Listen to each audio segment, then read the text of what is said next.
오늘 국회의장님과 각 정당 지도부님들 또 헌법부장관님들 한 자리에서 뵙게 돼서 아주 반갑습니다. 제가 2017년 출범 직후에 그때 일자리 추경 때문에 국회에 온 것을 비롯해서 예산안을 국회에서 설명하기 위해서 시정연설을 하는데 이번에 네 번째입니다. 국회 예산 심의에 좀 도움이 많이 되었으면 싶고요. 특히 지금 우리 경제 활력, 그다음 또 민생 살리는 것이 가장 절박한 과제니까 당연히 정부부터 노력을 해야겠지만 국회도 예산안으로 그리고 또 법안으로 이렇게 뒷받침 많이 해주시기 바랍니다. 의장께서는 이번에 국회의원연맹 총회 다녀오셨고 또 그 길에 아마 인근 나라들도 순방도 하신 것 같은데 그 이야기 좀 들려주십시오. 예, 아주 IPU 총회가 세르비아라는 데서 있었는데 그 인근 세 나라를 같이 묶어서 같이 갔었습니다. 근데 늘 느끼지만 막 바깥에 나가면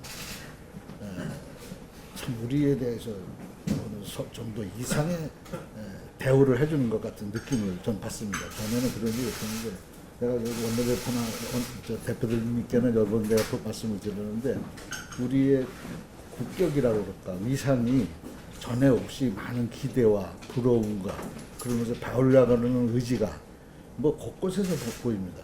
최선을 다해서 우리도 국익에 맞으니까요. 특히 이번에 같은 세 나라는 거의 다 유럽과 아시아를 잇는 가교 국가거든요. 아제르바이잔도 그렇고 조지아도 그렇고. 근데 성격은 좀 다른데 우리하고 좀 외침을 받은 역사 그리고 자기네 독특한 문자와 언어를 갖고 있다는 점 그리고 감성적인 부모를 공경하고 가정의 화합을 강조하는 그런 문화를 갖고 있어서 거의 우리하고 같은 비슷한 그런 서양이지만 동양인 사람들이에요. 그래서 많이 우리가 접근할 수 있구나 그 가능성을 봤습니다. 그 한결같이 대통령께서 꼭 와주셨으면 좋겠다고 아제르바이잔 같은 경우는 목을 매더라고요. 기회 있으시면 한번 조지아주도 그렇고. 그게 우리 관점 같습니다. 외교에.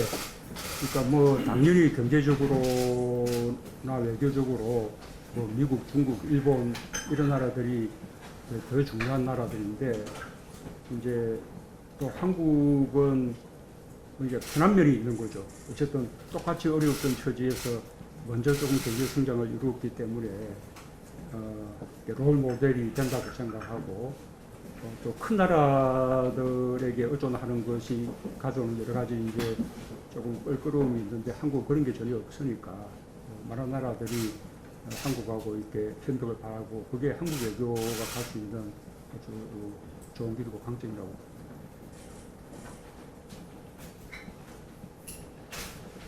남북 문제만 잘 된다고 그러면 참으로 우리 민족이 한번 도약할 수 있는 천재유리의 기회가 오는 것도 같은데 그거에 대한 우리가 철저한 마음의 준비라고 할까 우리 좀 의회에서 어떤 생각을 하시는지 대통령께서 많이 좀 깊이 좀 생각을 해주셔서 뜻을 좀 한데 모으는데 그래도 대통령이 모든 정치의 중심이거든요. 그러니까 서주셨으면 하는 바람이 있습니다. 한결같은 바람이 있다고 생각합니다.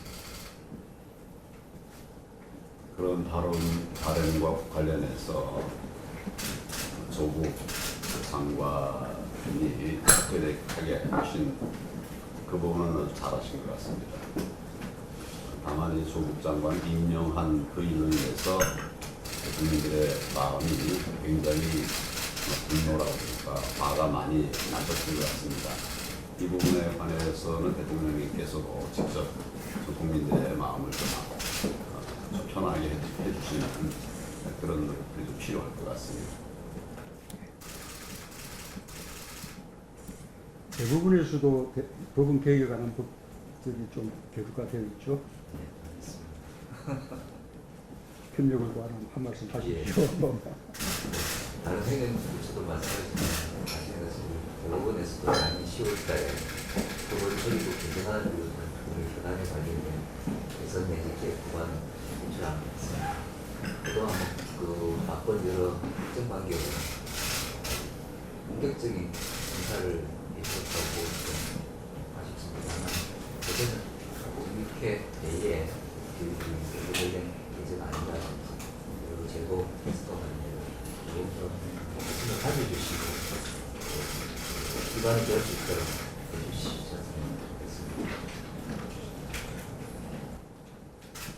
요즘은 그 한일 의원 뭐 이렇게 치수협회 의원들 간에도 조금 연맹입니다. 교류가 조금 예, 많이 있었고 예. 저도 많이 접촉했습니다. 그리고 요번에 이제 저는 11월 3일 날 G20 국회의장 회의, 그러니까 G20 회의의 후속 프로로 어느 데나 있는데 그것이 동경에서 있어요. 그래서 저는 어차피 가긴 가야 되는데 그 전에 벌써 이미 나흘 동안에 걸친 한일 의원연맹 양쪽 회의가 있는데 이번에 일본 측이 주관하는데 50명 이상이 어서 갑니다. 그럼 그쪽에서 한 150명 이상이 참여합니다. 그러니까 세션별로 해서 이틀을 꼬박 서로 토론하거든요. 그러니까 굉장히 깊숙한 토론들이 오갈 거라고 예상합니다. 오늘 그 총리님은 일본의 그 천황 즉위식에 그 축하 사절로 가셔서 오시지 못했습니다.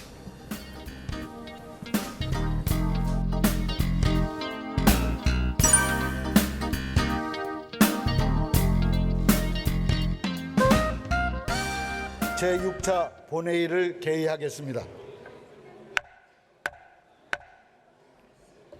오늘은 2020년도 예산안에 대한 정부의 시정연설을 듣도록 하겠습니다. 지금 대통령께서 본회의장에 입장하고 계십니다.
나중에 듣겠습니다. 예.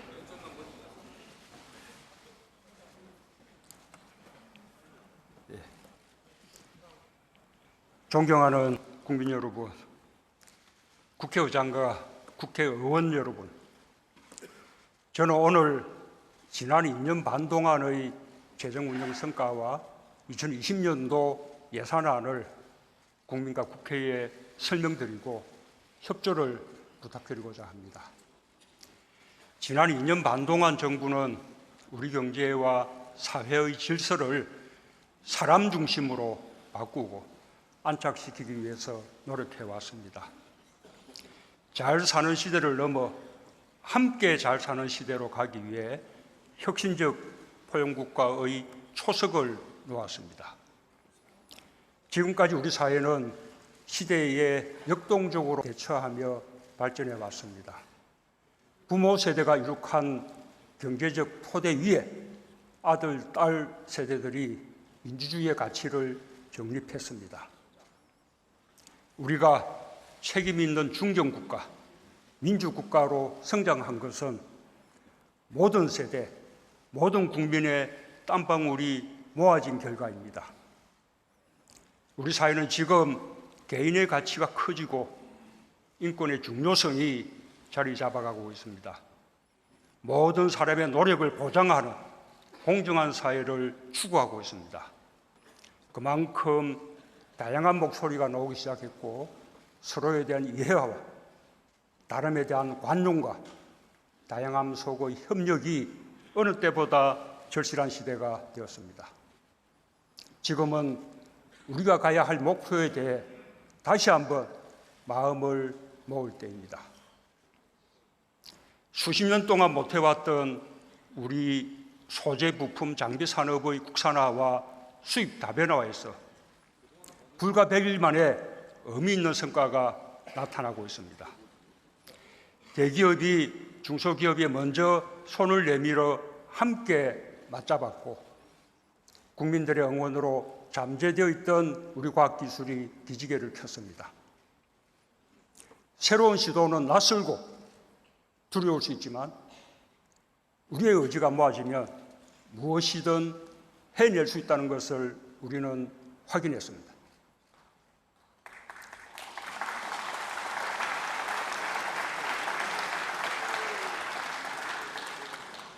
이제 우리 정부 남은 2년 반을 준비해야 할 시점입니다. 혁신적이고 포용적이고 공정하고 평화적인 경제로 함께 잘 사는 나라를 만드는 것이 우리가 가야 할 길이라고 믿습니다. 이러한 방향으로 마련한 내년도 예산안에 대해 국회가 함께 지혜를 모아주시기 바랍니다. 존경하는 국민 여러분, 의원 여러분, 재정의 과감한 역할이 어느 때보다 요구됩니다. 저성장과 양극화, 일자리, 저출산 고령화 등 우리 사회의 구조적 문제 해결에 재정이 앞장서야 합니다. 미중 무역 분쟁과 고무역주의 확산으로 세계 경제가 빠르게 악화되고 무역 의존도가 높은 우리 경제도 엄중한 상황을 맞고 있습니다. 재정이 적극적인 역할을 하여 대외 충격의 파고를 막는 방파제 역할을 해야 합니다. 나아가서 우리 경제의 활력을 살리는 마중물 역할을 해야 합니다. 재정 건전성을 우려하는 분도 계십니다. 우리가 계속해서 관심을 가지고 중요하게 여겨야 할 점입니다. 하지만 대한민국의 재정과 경제력은 더 많은 국민이 더 높은 삶의 질을 누릴 수 있도록 하는데 충분할 정도로 성장했고 매우 건전합니다. 정부 예산안대로 해도 내년도 국가 채무 비율은 GDP 대비 40%를 넘지 않습니다. OECD 평균 110%에 비해 비교할 수 없을 만큼 낮은 수준이고 재정 건전성 면에서 최상위 수준입니다. 최근 IMF는 올해 세계 경제 성장률이 2009년 글로벌 금융위기 이후 최저를 기록할 것이라고 전망하면서 세계적 경기 화강을 극복하기 위해 재정 지출을 과감하게 늘리라고 각 나라에 권고했습니다. 특히 독일과 네덜란드와 우리나라를 재정 여력이 충분해서 재정 확대로 경기에 대응할 수 있는 나라로 지목했습니다. 세계 경제 포럼의 국가 경쟁력 평가에서도 한국은 141개국 가운데 13위를 기록했습니다. 2016년 26위에서 크게 올라갔고 우리 정부 출범 이후 2017년부터 올해까지 3년간 연속해서 17위, 15위, 13위로 상승하고 있습니다. 특히 우리는 거시경제 안정성과 정보통신 분야에서 2년 연속 1위를 차지했습니다.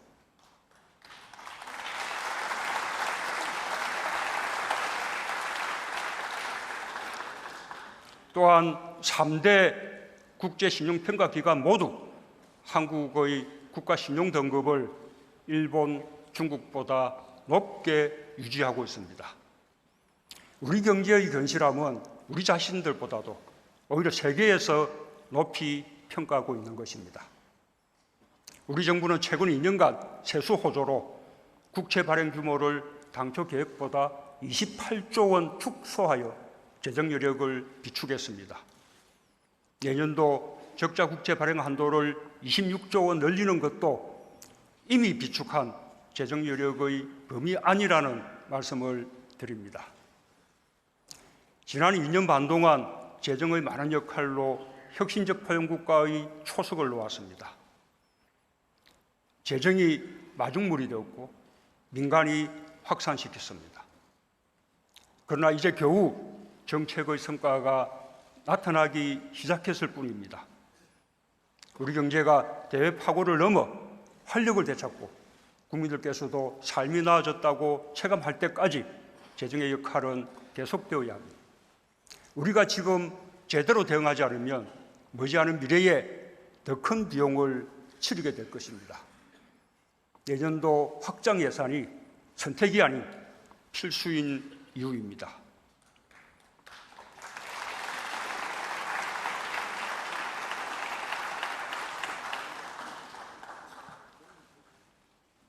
존경하는 국민 여러분, 의원 여러분, 재정은 국가 정책을 실현하는 수단입니다. 특히 예산안과 세법 개정안에는 우리 사회가 가야 할 방향과 목표가 담겨 있습니다. 내년도 예산안과 세법 개정안에는 더욱 활력 있는 경제를 위한 혁신, 더 따뜻한 사회를 위한 포용, 더 정의로운 나라를 위한 공정, 더 밝은 미래를 위한 평화, 4가지 목표가 담겨 있습니다. 이를 위해 정부는 총 지출을 올해보다 9.3% 늘어난 513조 5천억 원 규모로, 총 수입은 1.2% 늘어난 482조 원으로 편성했습니다. 첫째, 우리 경제의 혁신의 힘을 키우는 재정입니다. 4차 산업혁명 시대 혁신의 힘은 땅속에 매장된 유전보다 가치가 큽니다. 혁신 역량이 곧 국가 경쟁력의 핵심입니다. 창의를 북돋고 도전을 응원하며 실패를 두려워하지 않는 열정에 의해 미래의 성장 동력이 만들어집니다. 전 세계가 혁신의 힘을 키우기 위해 총성 없는 전쟁을 치르고 있는 것도 이 때문입니다.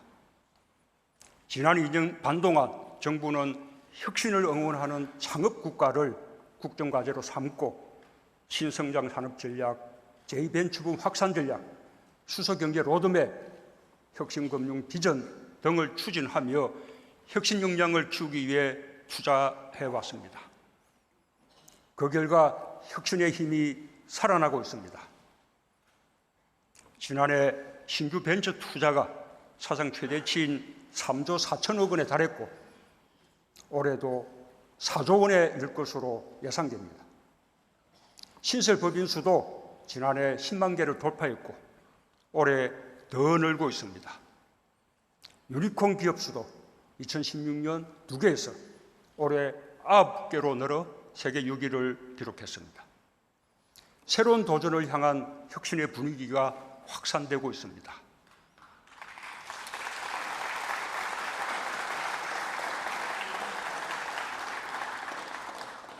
그러나 아직도 제2벤처붐의 성공을 말하기에는 이릅니다. 내년에는 우리 경제 혁신의 힘을 더욱 키울 것입니다. 4차 산업혁명의 핵심인 데이터, 네트워크, 인공지능 분야에 1조 7천억 원, 시스템 반도체, 바이오 헬스, 미래차 등 신성장 산업에 3조 원을 투자하고 핵심 소재 부품, 장비 산업의 자립화에도 2조 1천억 원을 배정하여 올해보다 크게 늘렸습니다. 세계 경제 둔화에 따른 수출 투자 부진을 타개하기 위해 무역금융을 4조 원 이상 확대하고 기업 투자에 더 많은 세제 인센티브를 부여하겠습니다. 지역에서부터 혁신과 경제 활력이 살아나도록 생활예술시, 국가균형발전 프로젝트, 규제자유 특구 등 지역경제 활력 3대 프로젝트도 본격 추진할 것입니다. 둘째, 우리 사회의 포용의 힘과 공정의 힘을 키우는 재정입니다. 우리 사회의 그늘을 보듬고 갈등을 줄이며 혁신의 과실을 모두가 함께 누리게 될 때 국가 사회의 역량도 더불어 높아집니다. 그것이 포용입니다. 공정은 혁신과 포용을 가능하게 하는 기반입니다.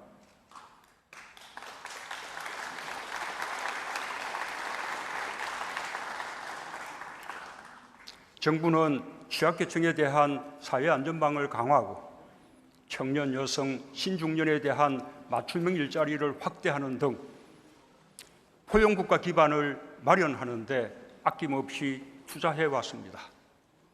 그 결과 포용의 힘이 곳곳에 닿고 있습니다. 먼저 소득 여건이 개선되고 있습니다. 올해 2분기 가계소득과 근로소득 모두 최근 5년 사이에 가장 높은 증가율을 보였습니다. 특히 고령화의 영향으로 계속 떨어져서 걱정이던 1분위 계층의 소득이 증가로 전환되었습니다. 근로장려금 확대 등의 정책 효과로 1분위와 2분위 계층의 소득이 더욱 개선되기를 기대합니다. 일자리도 회복세를 지속하고 있습니다. 올해 9월까지의 평균 고용률이 66.7%로 역대 최고 수준이고 청년 고용률도 12년 만에 최고치를 보였습니다. 8월과 9월 취업자 수가 45만 명과 34만 명 넘게 증가하여 연간 취업자 수가 목표치 15만 명을 크게 웃도는 20만 명대 중반이 될 것으로 전망됩니다.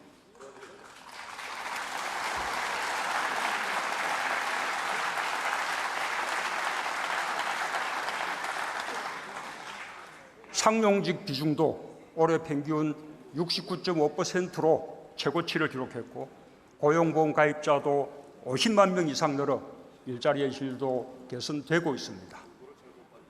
그러나 아직도 더 많은 노력이 필요합니다. 일자리의 질이 더 좋아져야 하고 제조업과 40대의 고용 하락을 막아야 합니다. 우리 사회의 포용의 힘과 공정의 힘을 더욱 키워야 합니다. 먼저 사회 안전망을 더욱 촘촘히 보강하겠습니다. 기초생활보장제도의 사각지대를 줄여 7만 9천 가구가 추가로 기초생활보장의 혜택을 받고 고용보험을 받지 못하는 구직자 20만 명에게 한국형 실업부조로 구직촉진수당과 취업지원 서비스를 지원하는 국민취업지원제도를 본격 시행하겠습니다. 교육의 공정성과 포용성을 높이기 위해 올해 고3부터 시작한 고교 무상교육을 내년에는 고2까지 확대하고 내후년에는 전 학년에 적용하여 고교 무상교육을 완성하겠습니다.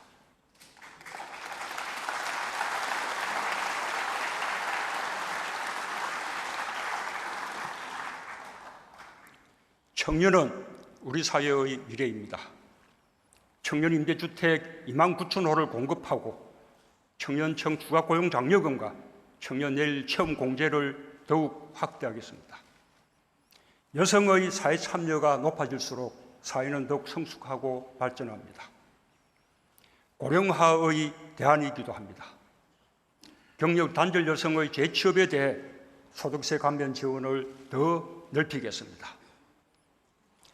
고령화 시대의 어르신은 더 오래 사회 발전의 동력이 되고 일하는 복지를 누릴 수 있어야 합니다. 어르신들의 좋은 일자리를 위해 더 많은 재정을 투입하겠습니다. 공익형 등 어르신 일자리도 13만 개 더해 74만 개로 늘리고 기간도 연장하겠습니다. 재정으로 단시간 일자리를 만든다는 비판이 있지만 일하는 복지가 더 낫다는 데는 의문의 여지가 없을 것입니다. 그와 함께 내년부터 저소득층 어르신 157만 명에 대해 추가로 기초연금을 30만 원으로 인상하겠습니다.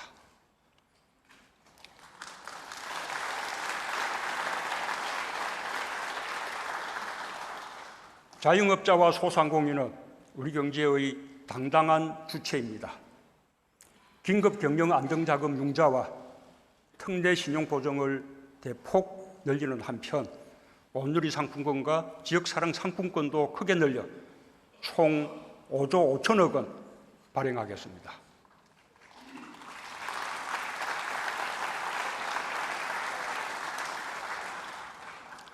셋째, 우리 미래 평화의 힘을 키우는 재정입니다. 한반도는 지금 항구적 평화로 가기 위한 마지막 고비를 마주하고 있습니다. 우리가 함께 넘어야 할 비핵화의 벽입니다. 대화만이 그 벽을 무너뜨릴 수 있습니다. 상대가 있는 일이고 국제사회와 함께 가야 하기 때문에 우리 마음대로 속도를 낼 수 없지만 핵과 미사일 위협이 전쟁의 불안으로 정복되던 불과 2년 전과 비교해 보면 우리가 가야 할 길은 명백합니다. 우리는 역사 발전을 믿으면서 평화를 위해 할 수 있는 대화의 노력을 다해야 합니다.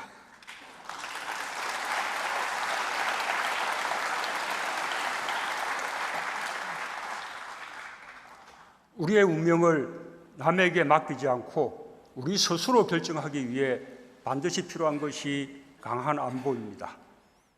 지금 우리의 안보 중점은 대북 억지력이지만 언젠가 통일이 된다 해도 열강 속에서 당당한 주권 국가가 되기 위해선 강한 안보 능력을 갖춰야 합니다.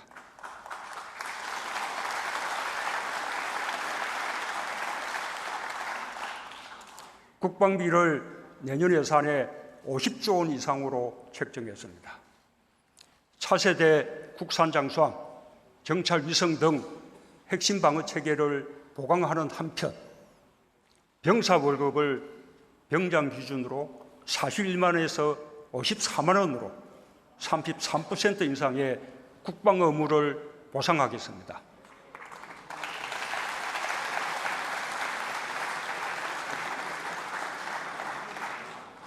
국제사회에 책임 있는 역할을 다하고 지지와 협력을 넓혀가기 위해서도 최선을 다하겠습니다. 공공외교와 ODA 예산을 대폭 늘려 평화와 개발의 선순환, 지속가능한 성장을 지원하겠습니다. 특히 4대 강국과 신남방, 신북방과 같은 전략 지역을 중심으로 집중 정액하겠습니다. 한반도의 평화가 정착되면 우리 경제는 새로운 기회를 맞게 될 것입니다. 남북 간 철도와 도로를 연결하고 경제, 문화, 인적 교류를 더욱 확대하는 등 한반도 평화와 경제 협력이 선순환하는 평화경제 기반 구축에도 힘쓰겠습니다. 북한의 밝은 미래도 그 토대 위에서만 가능할 것입니다. 북한의 호응을 촉구합니다.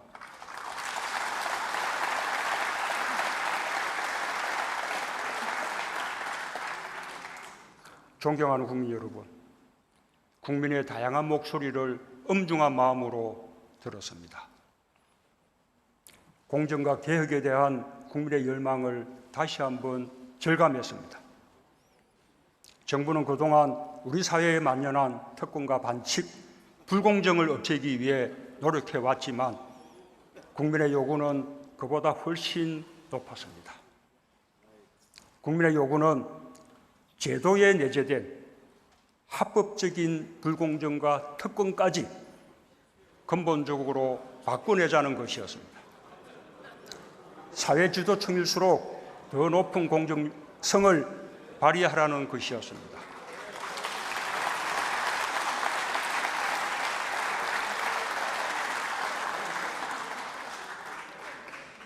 대통령으로서 무거운 책임감을 갖겠습니다. 공정이 바탕이 되어야 혁신도 있고 포용도 있고 평화도 있을 수 있습니다. 경제뿐 아니라 사회, 교육, 문화 전반에서 공정이 새롭게 구축되어야 합니다. 국민의 요구를 깊이 받들어 공정을 위한 개혁을 더욱 강력히 추진하겠습니다.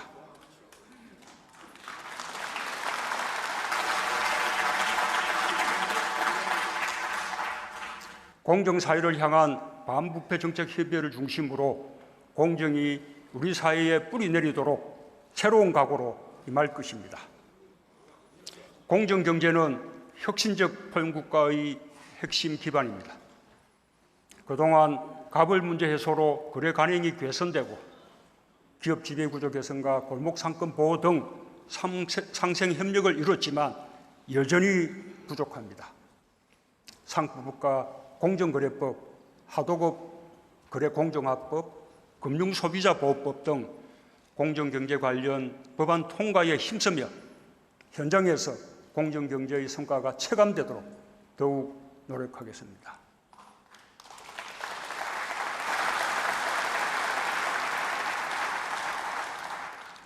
국민들께서 가장 가슴 아파하는 것이 교육에서의 불공정입니다. 최근 시작한 학생부 종합 전형 전면 실태 조사를 엄정하게 추진하고 고교 서열화 해소를 위한 방안도 강구할 것입니다. 정시 비중 상향을 포함한 입시제도 개편안도 마련하겠습니다.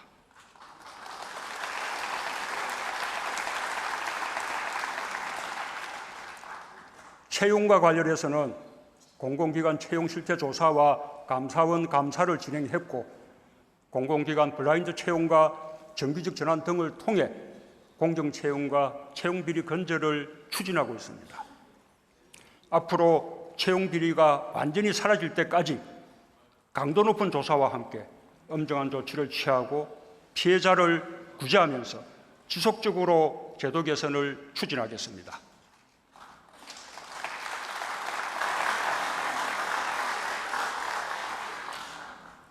탈세, 병력, 직장 내 차별 등 국민의 삶 속에 존재하는 모든 불공정을 과감하게 개선하여 국민의 기대에 부응하겠습니다. 존경하는 국민 여러분, 의원 여러분, 최근 다양한 의견 속에서도 국민의 뜻이 하나로 수렴하는 부분은 검찰 개혁이 시급하다는 점입니다. 어떤 기관도 국민 위에 존재할 수는 없습니다. 엄정하면서도 국민의 인권을 존중하는 절제된 검찰권 행사를 위해 잘못된 관행을 바로잡아야 합니다.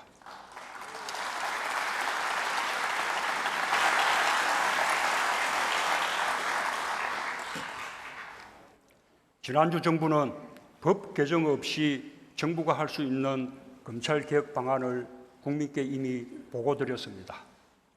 심야조사와 부당한 별건 수사 금지 등을 포함한 인권보호 수사 규칙과 수사 과정에서의 인권 침해를 방지하기 위한 형사사건 공개 금지에 관한 규정도 10월 안에 제정하겠습니다. 검찰에 대한 실효성 있는 감찰과 공평한 인사 등 검찰이 더 이상 무소불위의 권력이 아니라 국민을 위한 기관이라는 평가를 받을 수 있을 때까지 개혁을 멈추지 않겠습니다. 국민들뿐 아니라 대다수 검사들도 바람하지 않는 검찰의 모습이라고 믿습니다. 국회도 검찰 개혁을 위해 가장 중요한 역할을 맡아주시기 바랍니다. 공수처법과 수사권 조정 법안 등 검찰 개혁과 관련된 법안들을 조속히 처리해 주시길 당부드립니다.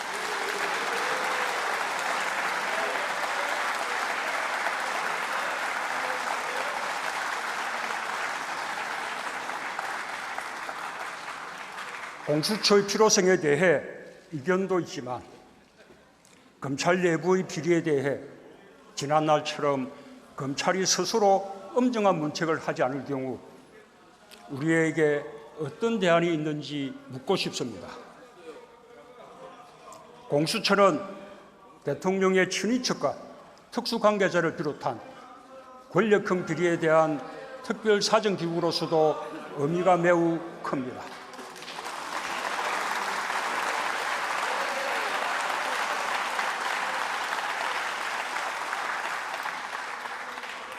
권력형 비리에 대한 엄정한 사정 기능이 있었다면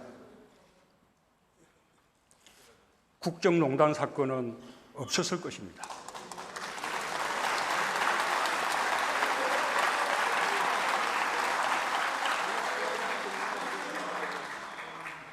공수처법은 우리 정부부터 시작해서 고위공직자들을 더 긴장시키고 보다 청렴하고 건강하게 만드는 역할을 하게 될 것입니다.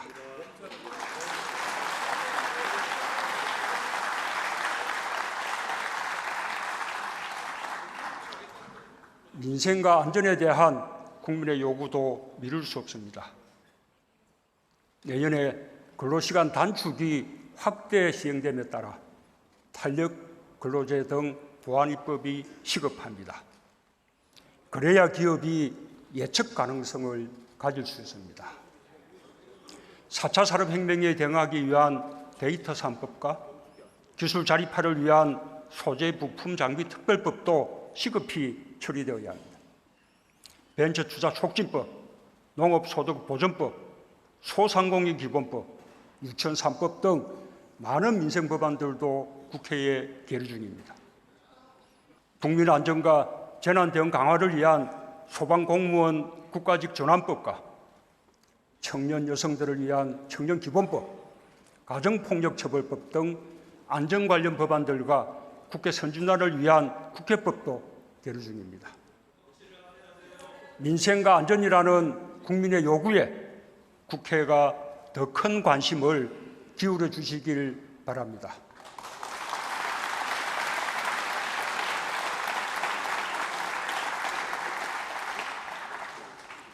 최근 야당에서 입시제도, 공공기관 채용, 승진, 낙하산 인사, 노조의 고용세습, 병역, 납세제도 개혁, 대중소기업 공정거래, 비정규직의 정규직 전환, 부동산 문제 해결 등 공정과 관련한 다양한 의제를 제시했습니다.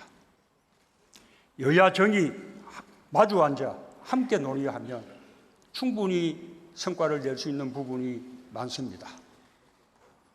국회의 입법 없이는 민생 정책들이 국민의 삶 속으로 스며들 수 없습니다. 특히 국민 통합을 위해서라도 얽힌 국정의 실타래를 풀기 위해 여야정 국정상설협의체를 약속대로 가동하고 여야 정당 대표들과의 회동도 활성화하여 협치를 복원하고 20대 국회 유종의 미를 거두게 되길 바랍니다.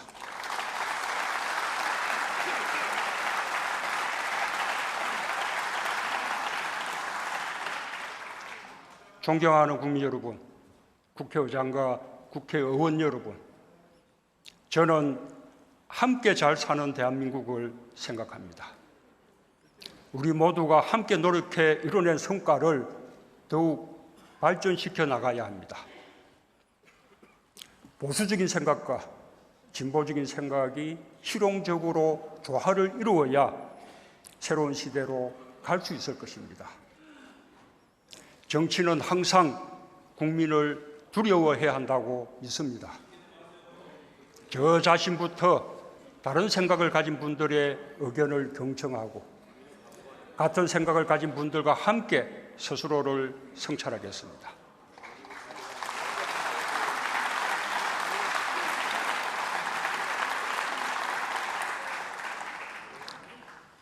과거의 가치와 이념이 더 이상 통하지 않는 시대가 되었습니다. 어떤 일은 과감하게 밀어붙여야 하고 아쉽지만 다음으로 미루거나 속도를 조절해야 할 일도 있습니다. 제때에 맞는 판단을 위해 함께 의논하고 협력해야 합니다. 더 많이, 더 자주 국민의 소리를 듣고 국회와 함께 하고 싶습니다.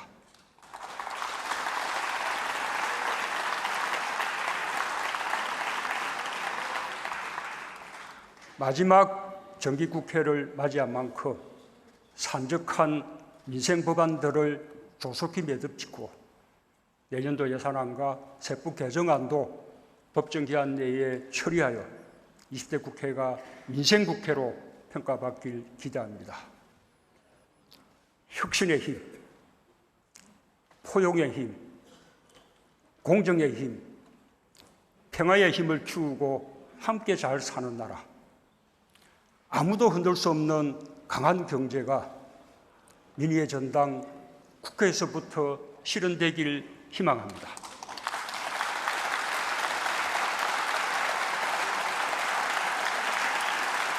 감사합니다.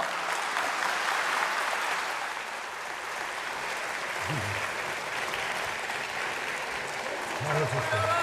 한 바퀴 돌리고.